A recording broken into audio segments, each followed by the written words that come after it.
Hello guys, जैसा कि आपने वीडियो का थंबनेल देखा होगा, अपनी वीडियो लेक्चर सीरीज चल रही है जिसके अंदर solutions chapter class 12th chemistry का अपन डिस्कस कर रहे हैं।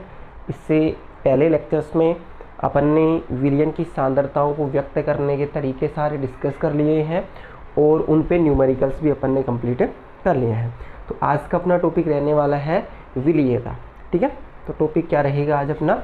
विलीयता टॉपिक रहेगा। इसको अपन कंप्लीट करेंगे इसी लेक्चर्स में। तो डिस्कस करना है अपन को विलीयता। इसको सोल्यूबिलिटी बोलते हैं, सोल्यूबिलिटी। ठीक है, इसको एस से रिप्रेजेंट करते हैं, एस से इसको रिप्रेजेंट कर सकते हैं अपन सोल्यूबिलिटी। तो फर्स्टली तो अपन को ये पता होना चाहिए सोल्यूबिलिटी या विलीयता क्या होती है। देखो, विलयन चैप्टर पढ़ रहे हैं अपन, तो विलयन में क्या होता है कि जैसे अपन विलायक होता है तो विलायक में क्या मिलाते हैं अपन? विलय मिलाते हैं, और मिलाने के बाद में वो कितना घुल रहा है, विलय की मात्रा, वो ही किसको दर्शाती है? विलीयता को दर्शाती है। फिर रिपीट कर रहा हूँ, विलायक में जो अपन विलय मिला रहे हैं और वो विलय उसमें कितनी अधिकतम मात्रा तक घुल पा रहा है, जो उसकी मात्रा होती है ना विलय की, उसे ही क्या बोलते हैं? विलीयता बोलते हैं। तो एक की पॉइंट आप क्या ध्यान रखोगे, विलीयता हमेशा विलय की कैलकुलेट की जाती है ना, जो विलय पदार्थ अपन काम में लेते हैं। अब जिसको ये नहीं पता कि विलय पदार्थ क्या होता है, जो इसी वीडियो लेक्चर सीरीज़ में अपन ने जो फर्स्ट लेक्चर्स था उसमें अपने विलयन का सामान्य परिचय डिस्कस किया था, उसी के अंदर अपन ने विलय और विलायक, जो विलयन के मुख्य दो अवयव होते हैं ना, उनके बारे में अपन ने डिस्कस किया था। अब यहाँ पे मैं एक सेटअप के द्वारा आपको समझाने की कोशिश कर रहा हूँ कि विलीयता कैसे कैलकुलेट करेंगे। मैंने एक कंटेनर लिया है, इस कंटेनर में मैंने विलायक भर दिया है। अब विलायक, ये विलयन नहीं है और विलायक है क्योंकि इसमें शुद्ध क्या है? केवल पानी है। उसको अपन पानी मान लेते हैं, या शुद्ध जल ले रखा है अपन ने, शुद्ध वाटर ले रखा है। ठीक है, पानी की जगह अगर आप जल लिखना चाहो, शुद्ध जल H2O अपन ने यहाँ पे ले रखा है। तो ये काम कर रहा है विलायक का। अब इसमें अपन क्या कर रहे हैं? विलय ऐड कर रहे हैं, विलय पदार्थ क्या कर रहे हैं? इसमें मिला रहे हैं विलय पदार्थ। और विलय पदार्थ भी, चलो मैं नमक ले लेता हूँ, NaCl अपन लेते हैं। अब दोनों को इसमें मिलाया, सपोज करो ये डॉटेड पॉइंट क्या है? आपके नमक है, ये इसमें घुल चुका है और समांगी मिश्रण बन चुका है। तो इसी मिश्रण को अपन क्या बोलेंगे? विलयन बोलेंगे। ये आपको पता होना चाहिए, इतना अपन बार बार जान लिए हैं, क्योंकि विलय और विलायक से मिलकर क्या बना होता है? आपका विलयन। अब ध्यान देना, जो विलीयता की अपन परिभाषा लिखेंगे उसको देखो इसके लिए लिखते हैं वो, तो ध्यान रखना विलायक। अब विलायक की अपन को क्या लेनी है? निश्चित मात्रा, क्योंकि आप मात्रा विलायक के अलग अलग रखोगे तो विलय जो अपन घोलेंगे उसमें, जैसे यहाँ पे पानी की मात्रा अपन 10 ml रखें, 20 ml रखें और 50 ml रखें। सपोज करो 10 ml में 1 चम्मच घुल रही है तो वो उसकी विलीयता हो गई। ऐसे ही 20 ml में 2 घुल रही हैं और 50 ml में 5 नमक की चम्मच आपकी घुल जाती हैं उसके अंदर। ठीक है, तो जैसा अपन ने विलायक चेंज किया, उसकी मात्रा चेंज की, तो विलीयता भी अलग अलग होगी। पर अपन को एक प्रॉपर तरीके से डिफाइन करना है, तो जो विलायक की मात्रा भी क्या लेनी होगी? फिक्स लेनी होगी, निश्चित मात्रा में घोलेंगे, है ना। तो देखो क्या हो सकता है, विलायक की निश्चित मात्रा में अपन लिख देते हैं यहाँ पे, विलायक की निश्चित मात्रा में, विलायक की निश्चित मात्रा में, विलायक की निश्चित मात्रा में विलय की अधिकतम घुली हुई मात्रा, विलय की अधिकतम घुली हुई मात्रा क्या कहलाती है? विलीयता कहलाती है, विलीयता कहलाती है। आप सजावटी बातें कंप्लीट कर सकते हो।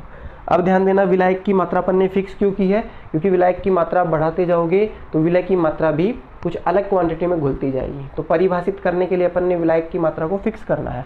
तो विलायक की निश्चित मात्रा में विलय की अधिकतम घुली हुई मात्रा। अब यहाँ पे मैंने घुली हुई मात्रा यूज की है, घुली हुई मात्रा। ऐसा भी किसी के माइंड में आ रहा हो, सर पानी लेते हैं, एक गिलास में पानी ले लिया, 100 ml उसमें नमक डाले जा रहे हैं, चाहे वो घुल ना रहा हो, उसके बाद में पैंदे में उसके में जमा होता जा रहा हो, तो उस मात्रा को कंसिडर नहीं करना है, केवल घुली हुई मात्रा को कंसिडर करना है। ठीक है, अब बात करते हैं आगे चल के। इस पे एक पॉइंट और है, जैसे आपने शुद्ध विलायक है, आपका जल ले रखा है, ये मैं एक कंटेनर बना दूँ, ये वाटर मॉलिक्यूल्स है। आपको पता है ठोस, द्रव और गैसेस, ऐसे कुछ मॉलिक्यूल्स आपने पढ़ रखे हैं, पदार्थ की अवस्था। तो ये अपन ने ऐसा मान लिया है कि द्रव बना दिया है। क्योंकि ठोस के अणु क्या होते हैं, बहुत पास पास होते हैं, गैस के और द्रव के उससे दूर और गैस के तो बहुत दूर। ये मान लो ये कंटेनर था, इसमें इसी बात को मैं दोबारा आपको एक्सप्लेन कर रहा हूँ। ये जल के मॉलिक्यूल्स है, इनके मध्य गैप है ये, तो यहाँ पे इतना गैप है। अब देखना यहाँ पे सपोज कर लो ये क्या है, वैकेंट स्पेस है, रिक्त स्थान है, अंतरावकाश है। जैसे अपन इसमें नमक ऐड करते हैं तो वो सभी इस अंतरावकाश में आके क्या हो जाता है, फिक्स हो जाता है। अगर किसी विलायक में गैप मॉलिक्यूल्स के विलायक के अणुओं के मध्य गैप जितना ज़्यादा होगा उसमें उतना ही ज़्यादा विलय घुल पाएगा। नॉर्मली अपन देखें तो स्पेस होता है।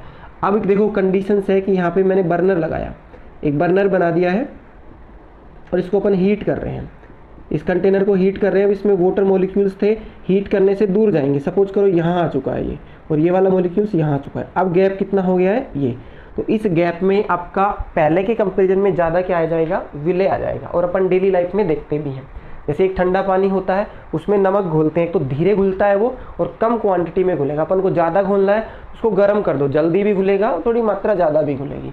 तो सेकंड आपको की पॉइंट ध्यान रखना है, जब भी आप एक स्टैंडर्ड अच्छी परिभाषा लिखना चाहो तो ताप भी आपको क्या कर देना है, स्थिर कर देना है। जब ठंडा पानी था उसमें नमक की कुछ अलग मात्रा घुल रही है, गर्म कर रहे हैं तो कुछ अलग घुल रही है। ठीक है, तो यहाँ पे देखो ये पॉइंट आप और ऐड कर लेना, स्थिर ताप पर, स्थिर ताप पर, इतना सा आपको ध्यान रखना है। स्थिर ताप का रीजंस मैंने बता दिया।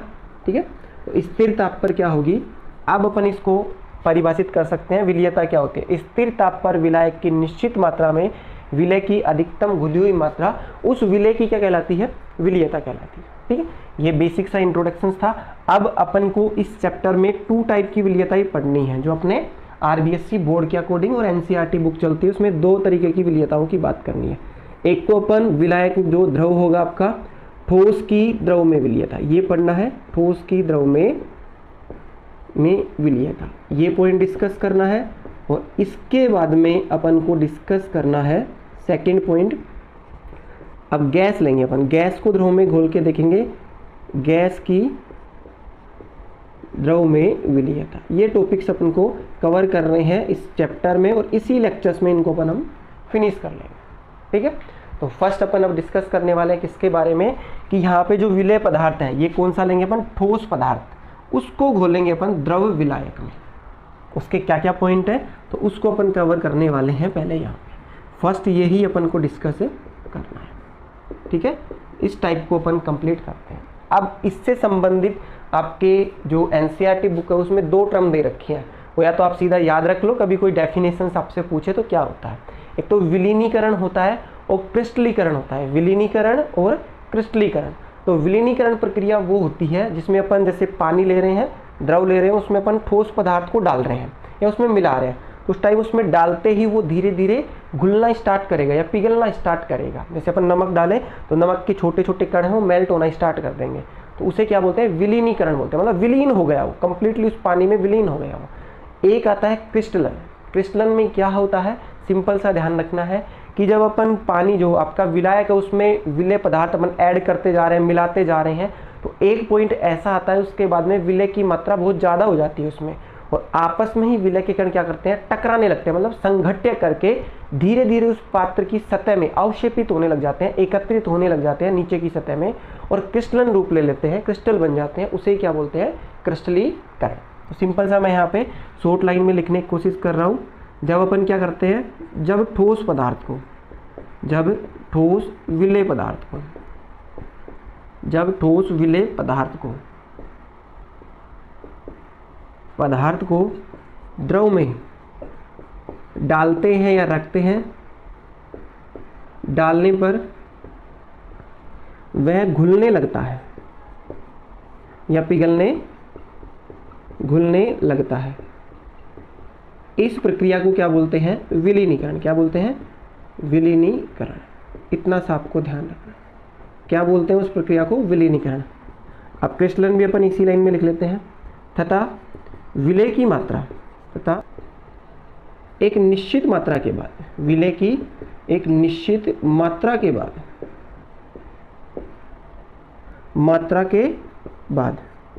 विलय के कण आपस में संघट्य करके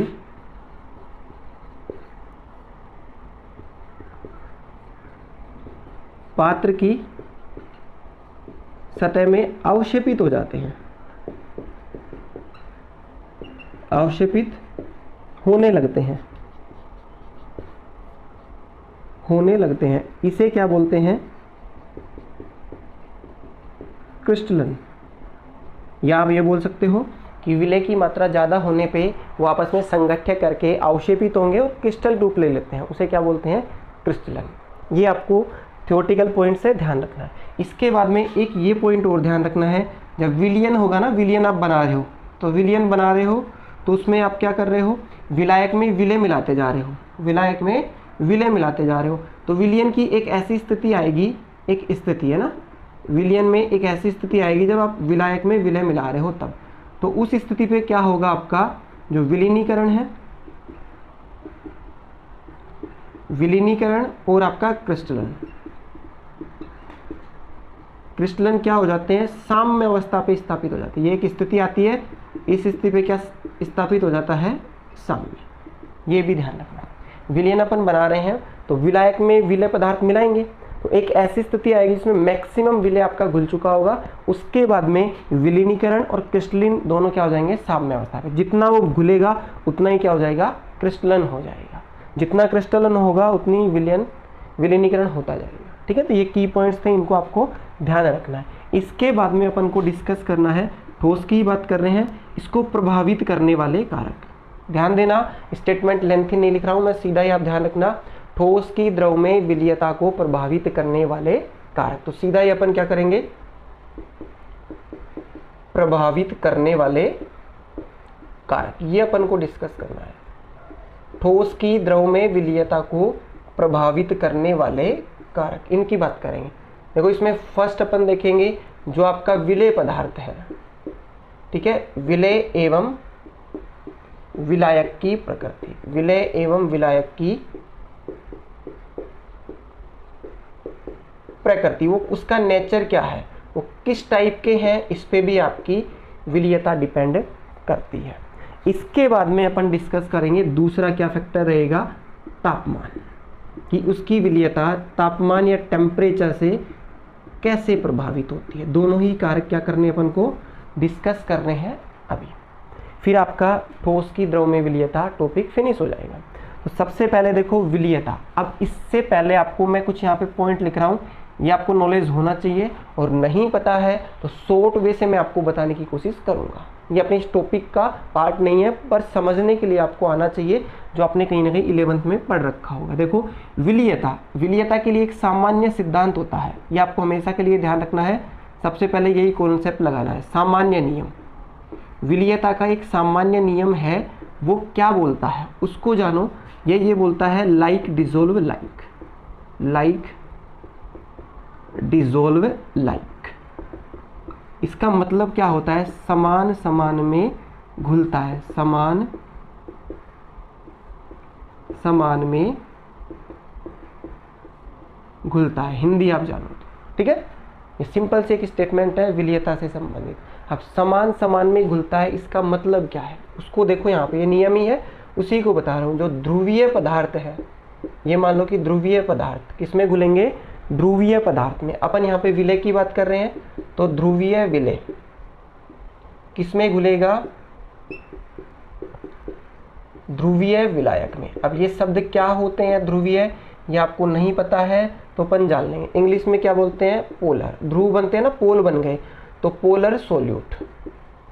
आप पदार्थ भी लिख सकते थे, पर ये विलय और विलायक वाली शब्दावली सॉल्यूशंस में काम आती है चैप्टर में, तो इसको बोलेंगे अपन पोलर सोलवेंट, पोलर सोलवेंट। ये इसमें क्या रहेगा? उस सिद्धांत के अनुसार विलयशील।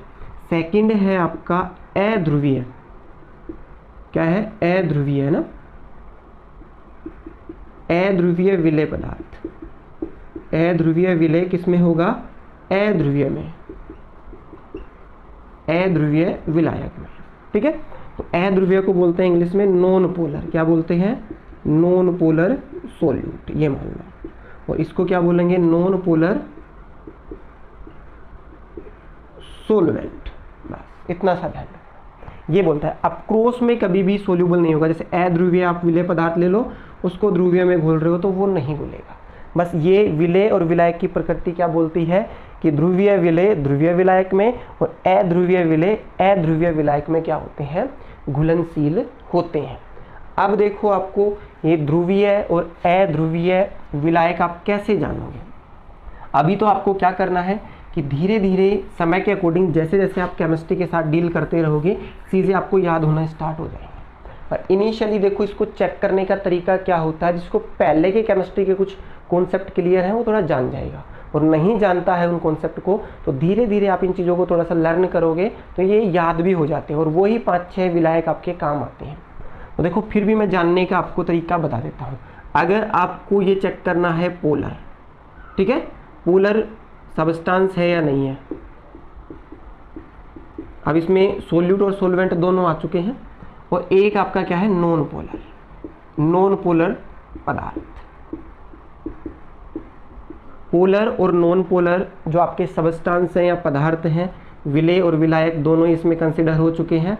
तो ये आप कैसे आइडिया लगाओगे, तो देखो इसके लिए आइडिया लगाने के लिए आपको मॉलिक्यूल्स को चेक करना है। जो भी आपका पदार्थ है उसको चेक करो, उसमें कहीं ना कहीं चार्ज सेपरेशंस आपको दिखता हो, आवेश का पृथक्करण दिखता हो, मतलब एक तरफ प्लस एक तरफ आपका माइनस, ऐसे चार्ज सेपरेशन दिखता हो तो चांस है कि वो क्या रहेगा आपका पोलर सॉल्वेंट। और चार्ज सेपरेशंस नहीं दिख रहा है उस एटम्स के मिड में, जैसे 2 एटम बॉन्डेड है उनमें चार्ज सेपरेशन नहीं दिख रहा है तो सीधा डायरेक्टली आप बोल देना वो क्या रहेगा, नॉन पोलर। जैसे मैं यहाँ पे बात करूँ, यहाँ पे जैसे अपन ये ले ले H2O, H, O और H, ये मान लो कि यहाँ पे मैंने ऑक्सीजन लिया, ये H और ये H, H2O है आपका, और यहाँ पे चलो मैं कार्बन ले लेता हूँ, ये 2 कोई कार्बन है आपके। दूसरा मैं यहाँ पे एक CO2 का एग्जाम्पल लेता हूँ, ठीक है, ये कोई हाइड्रोकार्बन हो गया आपका और ये मैं CO2। चलो हाइड्रोकार्बन देखो साइक्लोहेक्सेन्स आप जानते हो साइक्लिक होती है, उसमें कार्बन कार्बन होते हैं, ऐसे ध्यान दे लो अभी के लिए। अब यहाँ पे देखना चार्ज सेपरेशन दिखेगा आपको, विद्युत ऋणता का टॉपिक ध्यान रखना है। यहाँ पे क्या आएगा, प्लस। ऑक्सीजन अधिक विद्युत ऋणी है तो इस पे क्या गया, माइनस, और इस पे भी क्या आएगा, प्लस। देखो अब चार्ज सेपरेशन दिख रहा है ना, इधर क्या है आपका पॉजिटिव है और इधर क्या है नेगेटिव, तो चार्ज सेपरेशन दिख गया, 2 पोल बन गए ना, पॉजिटिव और नेगेटिव, धनावेशित और ऋणावेशित पोल बन गए, ध्रुव बन गए 2 अलग। तो चांस है कि ये क्या रहेगा आपका पोलर। इसमें देखो सेम विद्युत ऋणता है, कोई चार्ज सेपरेशन नहीं होता, तो यहाँ पे आवेश का पृथक्करण या आवेश जनरेट नहीं हो रहा है, तो ये क्या रहेगा, नॉन पोलर। इसके बाद में ये केस देखो, यहाँ पे क्या है, देखो यहाँ पे कार्बन और ऑक्सीजन, कार्बन की विद्युत ऋणता ज़्यादा है तो माइनस आया, यहाँ पे प्लस, वही देखो चार्ज सेपरेशन हो गया, तो ये मॉलिक्यूल्स आपके माइंड में आना चाहिए क्या रहेगा, पोलर। तो ध्यान रखना, फर्स्टली तो आपको चेक करना है क्या, आवेश। चार्ज सेपरेशन हो रहा है उसमें बॉन्डेड एटम में तो पोलर हो सकता है, वो क्या हो सकता है, हो सकता है। और चार्ज सेपरेशन नहीं है तो वो ऑलवेज क्या है आपका, नॉन पोलर। अब सेकंड कंडीशंस ध्यान देनी है आपको, मॉलिक्यूल्स की क्या चेक करनी है। फर्स्ट स्टेप में आपने चार्ज किया और सेकंड में उसकी ज्योमेट्री चेक करो, उसकी ज्यामिति होती है ना, वो चेक करनी होती है, क्या, ज्यामिति। अब ज्यामिति चेक करने से क्या होगा, क्योंकि ज्यामिति से कहीं ना कहीं उसका द्विध्रुवीय आघूर्ण, द्विध्रुवीय आघूर्ण मतलब डाइपोल मूवमेंट अपन चेक करेंगे, डाइपोल मूवमेंट, ठीक है, डाइपोल मूवमेंट चेक करते हैं। अब डाइपोल मूवमेंट को अपन म्यू से दर्शाते हैं, ध्यान दे लेना, डाइपोल मूवमेंट को अपन को म्यू से। अगर किसी मॉलिक्यूल्स के लिए dipole movement not equals to 0 आ रहा है तो वो क्या होगा, पोलर सोलवेंट या फिर सोल्यूट की कंसिडर होगा।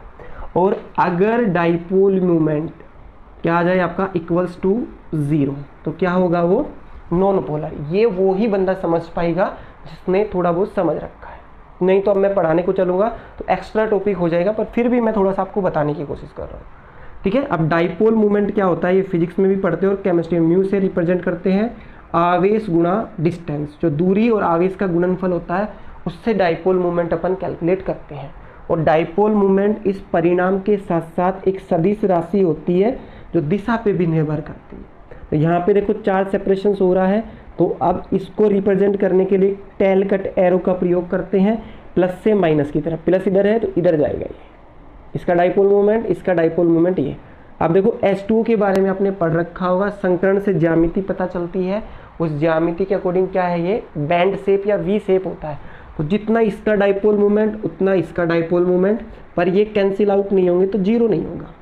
इधर देखो CO2 में देखो आवेश है, पोल बन गए हैं, फिर भी वो क्या इसमें आ रहा है नॉन पोलर, अध्रुवीय विलायक में। कारण क्या है, देखो इधर चार्ज सेपरेशन हुआ प्लस से माइनस, इधर भी आपका माइनस आएगा प्लस से माइनस, तो जितनी वैल्यू इसके डाइपोल मोमेंट की थी Q इंटू डी उतनी इसकी थी, तो वो क्या हो जाता है कैंसिल आउट, और नेट डाइपोल मोमेंट क्या जाता है 0। तो ध्यान रखना है आपको, तो ट्रिक ऐसे ध्यान रख लो, आवेशित है, चार्ज सेपरेशन हो रहा है मॉलिक्यूल्स में, तो हो सकता है कि वो क्या होगा आपका पोलर, और जिसमें चार्ज सेपरेशन नहीं हो रहा तो वो तो ऑलवेज क्या रहेगा नॉन पोलर। इतना सा आपको ध्यान रखना है, ठीक है।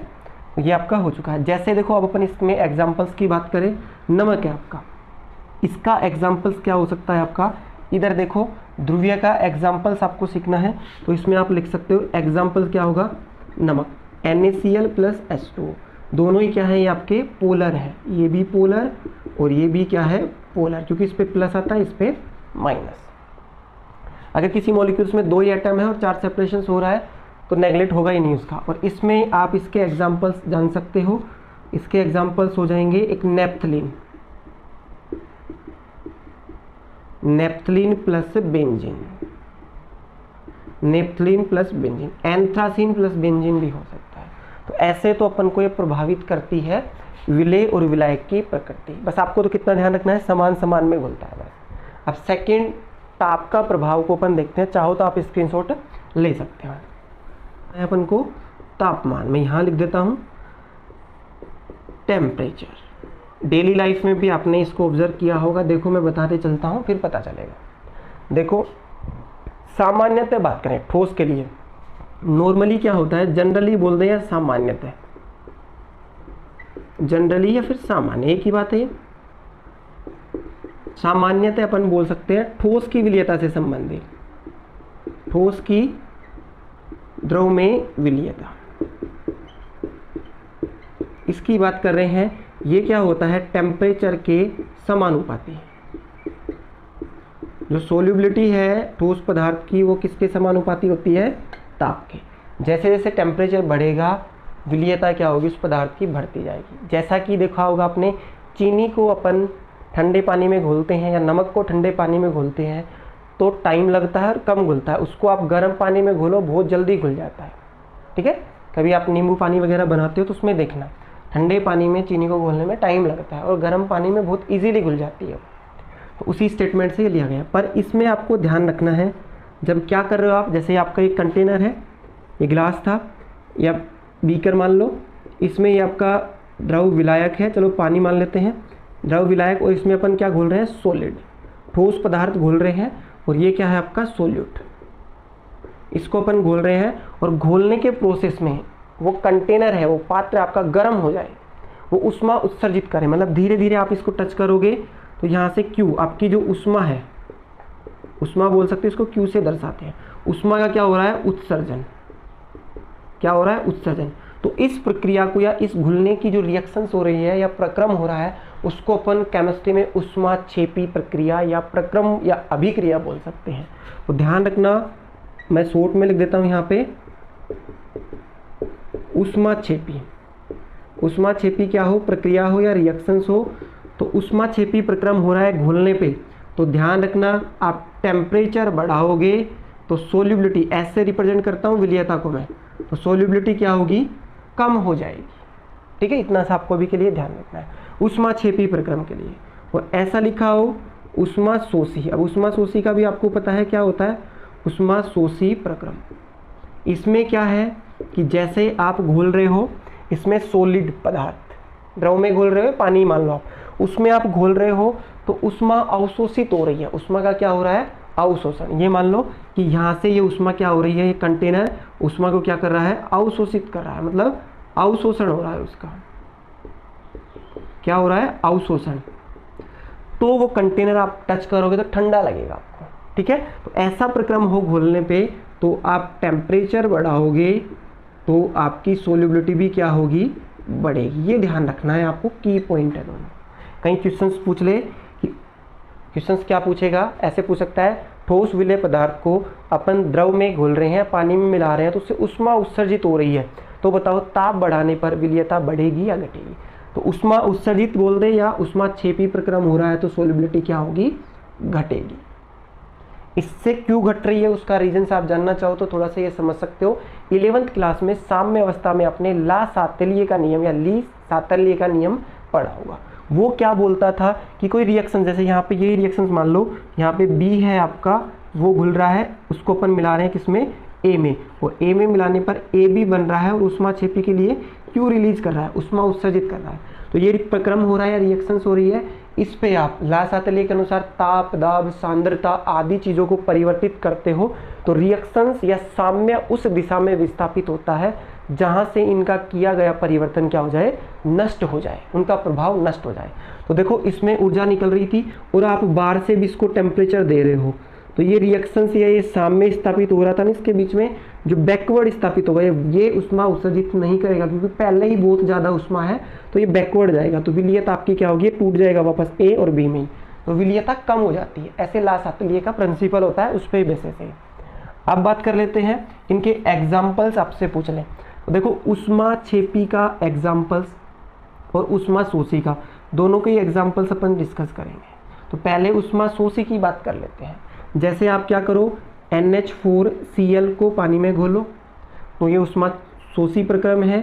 और सेकंड देखो यहाँ पे ये आप ये ले सकते हो KNO3 potassium nitrate, sodium nitrate, इनको आप घोलते हो तो ऊष्माशोषी प्रक्रम होता है ना, ताप बढ़ाओगे तो इनकी विलीयता बढ़ेगी। ऐसा ही अपन बात कर लेते हैं ऊष्माक्षेपी के लिए। देखा होगा आपने कैल्शियम कार्बोनेट, कैल्शियम ऑक्साइड, इसके बाद में एक आपने NaOH, ये तो आप लैब में भी मिल जाएगा और ये डेली लाइफ में आप देखते हो इन चीज़ों को ना। तो सोडियम हाइड्रोक्साइड को आप पानी में घोलना तो वो कंटेनर क्या हो जाता है, गर्म हो जाता है, ऊष्माक्षेपी प्रक्रम होता है। ऐसे आपने देखो डेली लाइफ में देखा हो, जो आपका कड़ी होता है दीवारों पे करते हैं अपन, उसको जैसे मटकी में पानी डाल के फिर उसको डालते थे पहले के टाइम में, अब तो पेंट वगैरह आते हैं वो करते हैं। तो उस टाइम में क्या होता था, वो मटकी बिल्कुल हीट हो जाती थी, गर्म हो जाती थी, कई बार फट भी जाती थी, तो कहीं ना कहीं ऊष्माक्षेपी प्रोसेस हो रहा है। तो उस तरीके से क्या होगा, ताप बढ़ाओगे तो विलीयता आपकी घटेगी। जैसा आपने कभी खेतों में देखा हो, यूरिया अपन देते हैं तो यूरिया अपने हाथ में होता है, कभी पानी उसके कॉन्टैक्ट में आता है तो अपन को ठंडा महसूस होता है, तो वो प्रोसेस कौन सा होता है, ऊष्माशोषी। तो ये ताप का प्रभाव आपको पता चल गया। अब 12th जो बोर्ड है आपका RBSC बोर्ड और CBSE बोर्ड के अकॉर्डिंग एक कंपाउंड दे रखा है आपके, उस कंपाउंड को बस आपको ध्यान रखना है। क्या इसको गुलबर्ग कंपाउंड बोलते हैं, क्या बोलते हैं, गुलबर्ग कंपाउंड या गुलबर्ग यौगिक लिख लो आप, ये है आपका। इसका ध्यान रखना है, फॉर्मूला क्या है, Na2SO4 और पिस्टलीय जल होते हैं 10H2, ये कंपाउंड है। इसकी विलीयता ध्यान रखनी है 32.4 डिग्री सेल्सियस तक, तो इस टेम्परेचर तक तो सोल्युबिलिटी क्या होती है, इसकी बढ़ती है, सोल्युबिलिटी क्या होती है, बढ़ती है। उसके बाद में धीरे धीरे इसकी सोल्युबिलिटी घटती है। 32.4 से आप ज़्यादा टेम्परेचर ले जाओगे तो एस क्या होगा, घटेगा, ये ध्यान रखना। तो ये अपना कौन सा टॉपिक कंप्लीट होता है, ठोस की द्रव में विलीयता। आप इसका स्क्रीनशॉट ले लिया होगा। अब अपन सेकंड बात करेंगे का गैस की द्रव में विलीयता, इसको डिस्कस करना है। और ये आपका ठोस की द्रव में विलीयता से थोड़ा इम्पोर्टेंट है, ठीक है, यहाँ से लॉजिकली क्वेश्चंस कई बार बनाता है। तो सिंपल सा ध्यान दो। फर्स्टली तो देखो गैस आप अलग अलग प्रकार की ले रहे हो, कभी हाइड्रोजन ले रहे हो, कभी नाइट्रोजन ले रहे हो, कभी ऑक्सीजन, तो उनकी विलीयता भी द्रव में क्या होती है, अलग अलग होती है। जैसे बात कर ले अपन, तो यहाँ पे लिख सकते हैं विभिन्न गैसों की, ये लिखना मैं इसलिए करता हूँ कि नोट्स के हिसाब से, विभिन्न गैसों की विलीयता या उनकी घुलनशीलता, विलीयता अलग अलग होती है। क्या होती है, अलग अलग होती है। एग्जाम्पल्स देखो, ये आप ऑब्जर्व भी कर सकते हो। जैसे बात करें H2, O2, N2, ETC गैसें जल में क्या होती हैं, जल में अल्प विलयशील होती हैं। इनकी घुलनशीलता क्या होती है, विलयशील, विलीयता अल्प विलयशील होती है। ऐसे बोल सकते हो कम घुलनशील गैसें हैं। लेकिन ये वाली गैसें देखना आप कभी, लेकिन NH3 जो आपका अमोनिया होता है, HCl गैस होती है, और भी आप लेना चाहो SO2 होती है ETC। ETC जल में क्या होती हैं, जल में अधिक घुलनशील, क्या होती हैं, अधिक विलयशील होती हैं, अधिक विलयशील होती हैं। ये ध्यान रखना है, कोई MCQ क्वेश्चन आ जाए उसमें दे रखा हो कौन सी, तो ये कैसे दिखें तो आप बता देना ये क्या होंगी, अत्यधिक घुलनशील होती है। इसका कारण भी होता है, ये कम क्यों घुलती हैं, ये ज़्यादा क्यों घुलती हैं, वो प्रभावित करने वाले कारकों में अपन डिस्कस करेंगे। पर उससे पहले मैं एक गुणांक के बारे में आपको बता देता हूँ। वो गुणांक की वैल्यू आपको पता है तो आप उस गैस की विलीयता को बचा सकते हो आसानी से। तो एक पॉइंट आता है अवशोषण गुणांक। क्या आता है, गैसों का होता है ये अवशोषण गुणांक। क्या होता है, अवशोषण गुणांक। ध्यान रखना है, अवशोषण गुणांक होता क्या है वो बाद में जानेंगे। अवशोषण गुणांक का मान जितना ज़्यादा होगा उस गैस की विलीयता भी क्या होगी, उस या गैस की विलीयता, सीधा लिखता हूँ, गैस की विलीयता क्या होगी, अधिक होगी या उसके समानुपाती होता है। ध्यान दे लेना, अवशोषण गुणांक का मान जितना ज़्यादा होगा किसी गैस के लिए उस गैस की द्रव में विलीयता भी क्या होगी, अधिक होगी। अब अवशोषण गुणांक क्या होता है तो छोटा सा आप जान लो क्या है ये वैल्यूज, ये एक वैल्यूज है उसको देखो। अवशोषण गुणांक क्या होता है, NTP पर इसको कैलकुलेट करते हैं, जिसको फुल फॉर्म नहीं पता है, सामान्य ताप और दाब, नॉर्मल टेम्परेचर एंड प्रेशर। सामान्यतः ताप दाब पर विलायक की या विलायक के निश्चित आयतन या फिर मात्रा, निश्चित आयतन, निश्चित आयतन, और वो निश्चित आयतन भी आप 1 सेंटीमीटर क्यूब भी ले सकते हो। निश्चित आयतन में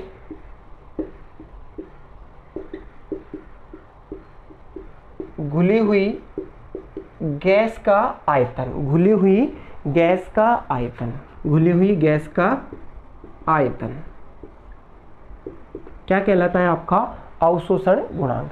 देखो 1 सेंटीमीटर क्यूब ये क्या होता है, इसका मतलब 1 ml होता है, ये ध्यान दें। 1 सेंटीमीटर क्यूब बराबर 1 ml, मिलीलीटर। ठीक है, तो ये तो बेसिक था, इतना इंट्रोडक्शन था द्रव की गैस में विलीयता।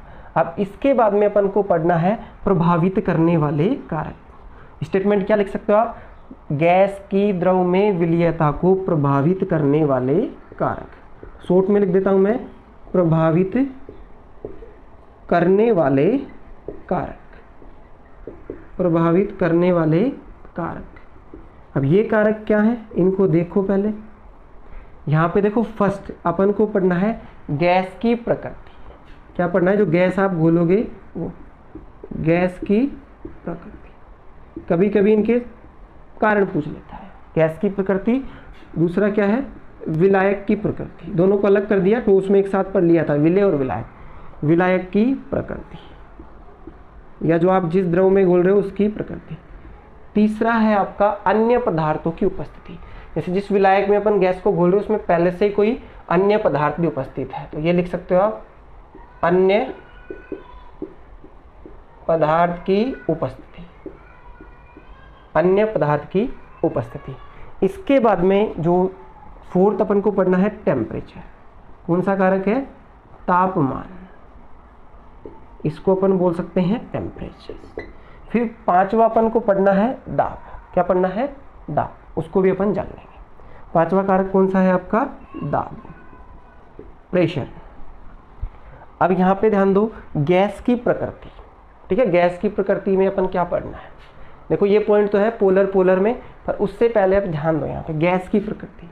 ध्यान देना, अगर कोई गैस ऐसी है विलायक के साथ क्रिया कर लेती है, ध्यान दो इसमें अपन ये पॉइंट लिख सकते हैं, ऐसी गैस जो विलायक से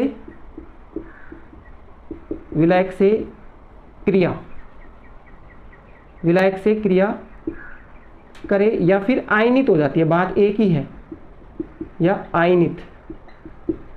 आयनित होती है, तो उसकी विलीयता अधिक होती है। तो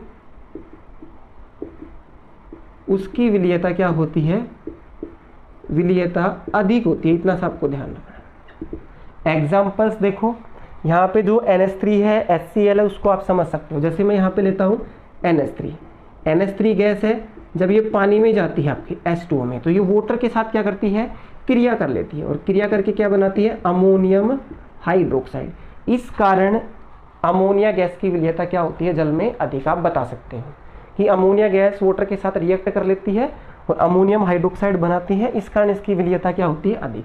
दूसरा अपन बात करते हैं HCl, ये गैस अवस्था में है, इसको जब पानी में डालते हो तो ये आयनित हो जाती है, अपने आयनों में टूट जाती है, तो इसको लिख सकते हो आप, ये आयनित होती है। आयनित का मतलब H+, और यहाँ पे एक क्यों लिख देता हूँ, एक्वस, और Cl- एक्वस। ये कोई केमिस्ट्री में आप इस रिप्रेजेंटेशन को समझते होंगे, नहीं जानते तो सिंपल सा है कि पानी में जाते ही H+ टूटता है।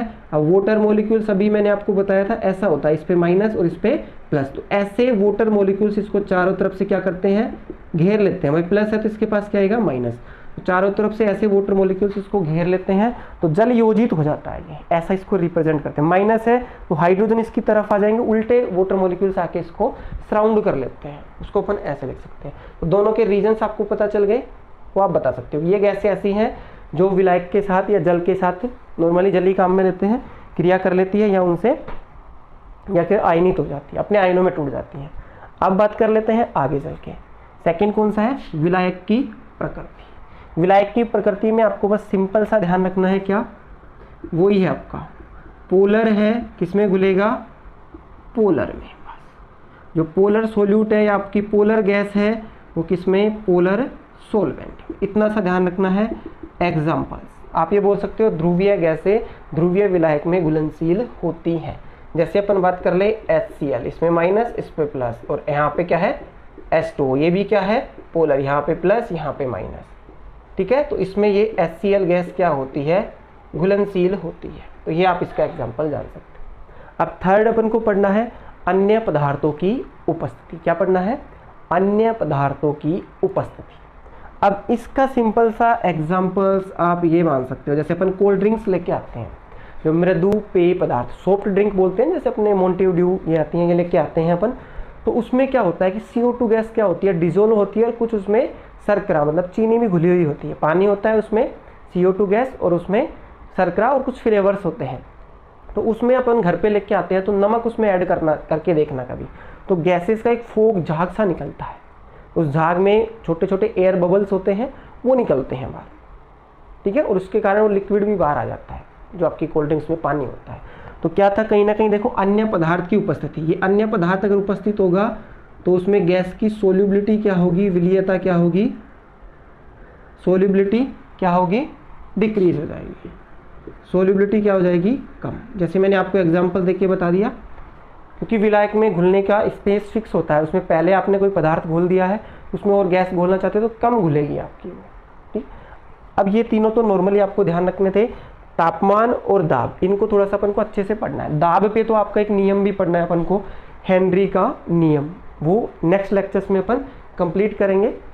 तो यहाँ पे देखो अब थर्ड फैक्टर की बात कर लेते हैं। आपका फोर्थ फैक्टर क्या है, तापमान। अब तापमान में थोड़ा सा आपको ध्यान रखना है। देखो अपन ने ठोस के लिए पढ़ा था, भाई ठोस को अपन गैस में घोल रहे थे, तो ठोस पदार्थ की विलीयता तो क्या थी, टेम्परेचर बढ़ाने पे आपकी सोल्यूबिलिटी भी बढ़ रही थी। पर यहाँ पे आपको सामान्यतः ध्यान रखना है, क्या होगा, द्रव की गैस में विलीयता की बात करेंगे तो टेम्परेचर बढ़ाने पे सोल्यूबिलिटी क्या होगी, घटेगी। ये आपको ध्यान रखना है। ठोस के लिए तो सामान्यतः क्या था, ताप बढ़ाने पर विलीयता बढ़ती थी, पर यहाँ द्रव की द्रव में अपन क्या मिला रहे हैं, गैस, ऐसा लिख सकते हो गैस। ये दोनों एक किस में घुलते हैं, दोनों द्रव में, उसकी विलीयता की बात करते हैं। गैस के लिए क्या होगा, ताप बढ़ाओगे तो विलीयता क्या होगी आपकी, कम। ध्यान रखना है, गलती मत कर देना। ठोस के लिए समानुपाती और गैस की विलीयता के लिए व्यतिकर्मानुपाती। एक पॉइंट और ध्यान दे लेना, वो दाब में चलो मैं बता दूंगा आपको। ताप तो नॉर्मली क्या है आपका, सामान्यतः आप ध्यान रखना, सामान्यतः क्या होगा, लिख देता हूं, गैस की द्रव में विलीयता। बस आप तो ये रिलेशन ध्यान रखो, जो सोल्यूबिलिटी है आपकी, गैस की विलीयता है द्रव में, तापमान के क्या होती है, व्यतिकर्मानुपाती। इतना सा आपको ध्यान रखना। अब इसके कारण आप जानना चाहो क्यों होती है, तो वो मैं आपको बताना चाहता हूँ। देखो वैसे भी आप डेली लाइफ के एग्जाम्पल से थोड़ा सा लिंक कर सकते हो। जैसे आपकी कोल्ड ड्रिंक्स होती है, उसमें गैस में जो पानी होता है उसमें CO2 गैस डिजोल्व होती है, तो जितनी वो ठंडी होती है उसमें CO2 गैस उतनी ज़्यादा घुलनशील होती है और उसको पीने में भी अलग ही टेस्ट आता है। आपको एक अलग टेस्ट आता है, जितनी ठंडा होगा उसमें CO2 की विलीयता उतनी ही ज़्यादा होगी, टेम्परेचर कम है तो उतना ही उसको टेस्ट अच्छा आता है। पर जैसे ही आपका टेम्परेचर ज़्यादा हो जाता है, गर्म हो जाए वो कोल्ड ड्रिंक्स है आपकी, फिर उसको पी के देखना, बस केवल मीठापन आपको दिखता है, वो गैस की डिजोल्व है उसमें घुली हुई है, वो नहीं होगी CO2 गैस, कार्बन डाइऑक्साइड, तो उसमें टेस्ट नहीं आता है अपन को, ठीक, केवल मीठा पानी की जैसे वो लगता है। क्योंकि ताप बढ़ाने पे CO2 गैस की विलीयता उसमें क्या हो जाती है, कम हो जाती है। तो जर्नल पॉइंट है, उसका कारण सुन लो। कारण फर्स्ट देखो, उसको पहले आप सिंपल सा ध्यान रखना, ताप बढ़ाओगे, टेम्परेचर बढ़ने से ताप बढ़ाने पर जो गैस के अणु है, जो द्रव में विलयशील गैस के क्या है, गैस के अणु इस ताप से उष्मा अवशोषित करते हैं और इनकी गतिज ऊर्जा बढ़ जाती है। क्या हो जाती है, गतिज ऊर्जा वो बढ़ जाती है। और गतिज ऊर्जा बढ़ने से क्या होता है कि जिस द्रव में ये घुली हुई है उसकी सतह से बाहर निकल जाती है। गतिज ऊर्जा बढ़ जाती है तो इससे क्या होगा, द्रव की सतह से गैस के अणु क्या हो जाते हैं, गैस के अणु बाहर निकल जाते हैं, जिससे विलीयता क्या हो जाती है, कम हो जाती है। इसको आप ऐसे समझ सकते हो, ये आपका कंटेनर था, इसमें ये पानी भरा हुआ है, ये मान लो कोल्ड ड्रिंक्स ही है, ये आपकी पानी है, इसमें CO2 है ये। तो जैसे आप इसको गर्म करते हो, टेम्परेचर देते हो, तो इसकी काइनेटिक ऊर्जा, गतिज ऊर्जा बढ़ेगी और भगचल बढ़ेगी, इसके अंदर भाग दौड़ बढ़ जाएगी इन मॉलिक्यूल्स में, और ये इस द्रव की सतह को से बाहर निकल जाते हैं उस गतिज ऊर्जा के कारण। तो इस कारण क्या हो जाती है, विलीयता कम हो जाती है। सेकंड पॉइंट, ये आपके ला सातलीय नियम पे डिपेंड है। क्या होता है कि गैस को द्रव में घोलना, गैस को द्रव में घोलने की जो प्रक्रिया है वो कौन सी प्रक्रिया होती है, ऊष्माक्षेपी। ध्यान रखना है कौन सी होती है, ऊष्माक्षेपी। ऊष्मा उत्सर्जित होती है। जैसे ही आप किसी भी गैस को किस में घोल रहे हो, द्रव में, तो ऊष्मा क्या होती है, रिलीज होती है, उत्सर्जित होती है। तो ला सातलीय के अनुसार, जो ला सातलीय का नियम था उसके अनुसार आप टेम्परेचर बढ़ाओगे तो इस टेम्परेचर के प्रभाव को कम करने की कोशिश करेगा रिएक्शंस, और उस गैस की विलीयता क्या हो जाएगी, टेम्परेचर आप बढ़ाते हो तो सोल्यूबिलिटी क्या हो जाती है, कम हो जाती है। थ्योरेटिकली आप इसको लिखना चाहो तो लिख सकते हो, गैस को द्रव में घोलने की प्रक्रिया एक ऊष्माक्षेपी प्रक्रिया होती है, इस कारण ताप बढ़ाने पर गैस की विलीयता में कमी आती है। ठीक है, फर्स्ट ये बोल सकते हो कि ताप बढ़ाने पर जो द्रव में घुले हुए क्या है आपके गैस के अणु, उनकी गतिज ऊर्जा बढ़ जाती है, और गतिज ऊर्जा बढ़ने से वो उस द्रव की सतह से क्या होते हैं, बाहर निकल जाते हैं, इस कारण भी आपकी गैस की विलीयता कम हो जाती है। ठीक है, तो ये आपको पता चला होगा। इसके बाद में आप एक नोट ध्यान रख सकते हो, क्या नोट, जो आपका हाइड्रोजन है और हीलियम है, इन दोनों गैसों के लिए आपको ध्यान रखना है, ये दोनों गैसें ही है आपके सिलेबस में, हाइड्रोजन और हीलियम। इन गैसों के लिए आप ताप बढ़ाते हो तो विलीयता क्या होती है, बढ़ती है। ध्यान रखना है, विलीयता बढ़ती है। हाइड्रोजन और हीलियम के लिए ध्यान रखना है। कारण क्या है कि इनका घुलना, आप ये लिख सकते हो शॉर्ट में, इनका घुलना कौन सा प्रक्रम है, एक ऊष्माशोषी। कौन सा प्रक्रम है, ऊष्माशोषी। तो इस कारण आप टेम्परेचर बढ़ाते हो तो ये ऊष्मा को अवशोषित करेंगे और फिर सोलिबिलिटी बढ़ेगी।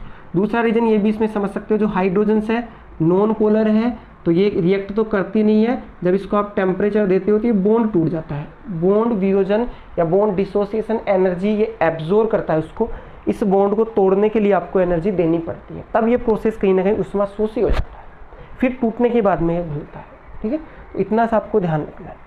एक नोट में या की पॉइंट में ही आप ध्यान रख सकते हो, अभी वो बताना थोड़ा ठीक नहीं है। गैस की विलीयता, गैस की विलीयता व्युत्क्रमानुपाती होती है KH। क्या है, KH, क्योंकि अभी आप KH को नहीं जानते हो। जहाँ KH क्या है, Henry constant, Henry constant, Hindi में बोल सकते हैं अपन स्थिरांक। क्या है, किसी भी गैस के लिए जैसे अपन ने अवशोषण गुणांक जाना था, वैसे ही हेनरी स्थिरांक है। हेनरी स्थिरांक की वैल्यू जितनी ज़्यादा, उस गैस की विलीयता क्या होगी, उतनी ही कम होगी। ये स्टेटमेंट आप ध्यान रख सकते हो। हेनरी स्थिरांक का मान किसी गैस के लिए अधिक होने से उसकी विलीयता क्या हो जाती है, कम। इसका भी आप कारण जान सकते हो। इसका रीजंस क्या है वो देखो, क्योंकि जो आपका KH है, हेनरी कांस्टेंट, ये सिंपल सा ध्यान रखो, या टेम्परेचर, ताप बढ़ा रहे हो आप, तो हेनरी कांस्टेंट की वैल्यू भी बढ़ती है, और हेनरी कांस्टेंट की वैल्यू बढ़ती है तो सोल्यूबिलिटी क्या होगी आपकी, गैस की विलीयता वो क्या होगी, कम होगी। बस इतना सा आपको ध्यान रखो। थ्योरेटिकली है, इतना मैं बोर्ड पे लिख नहीं सकता, तो थोड़ा सा आप ध्यान रखो।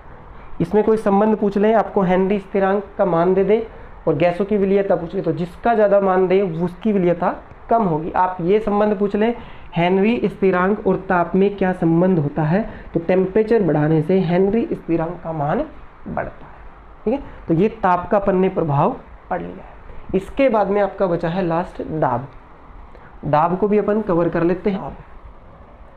कारक नंबर 5, इसको प्रेशर बोलते हैं, प्रेशर।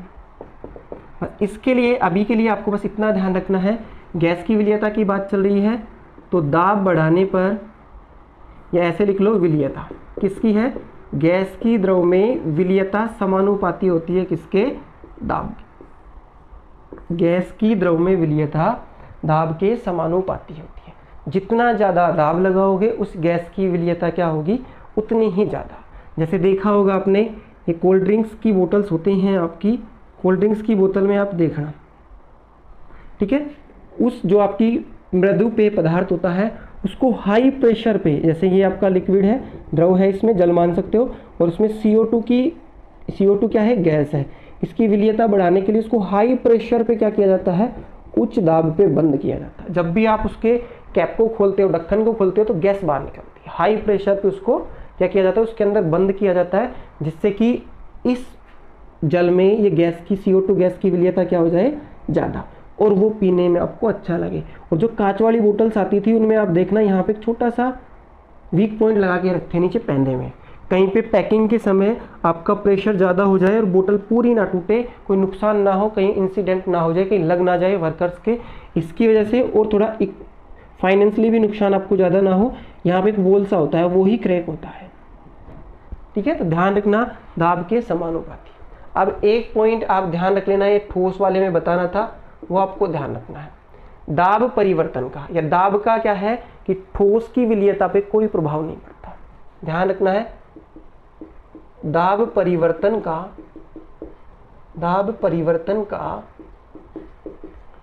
ठोस की द्रव में विलीयता, ठोस की द्रव में विलीयता पर कोई प्रभाव नहीं पड़ता है, या दाब से वो प्रभावित नहीं होती है। कारण आप जान सकते हो, क्योंकि जो आपका ठोस होता है ना, ठोस पदार्थ, क्योंकि ठोस व द्रव असंपीड्य होते हैं, असंपीड्य होते हैं, क्योंकि उन पे आप एक लिमिट में दाब लगाओगे ठोस पदार्थ पे और द्रव पे, तो वो संपीड़ित नहीं होते हैं। इस कारण दाब का प्रभाव ठोस की द्रव में विलीयता पर कुछ नहीं पड़ता है, वो प्रभावित ही नहीं होता है एक लिमिट तक।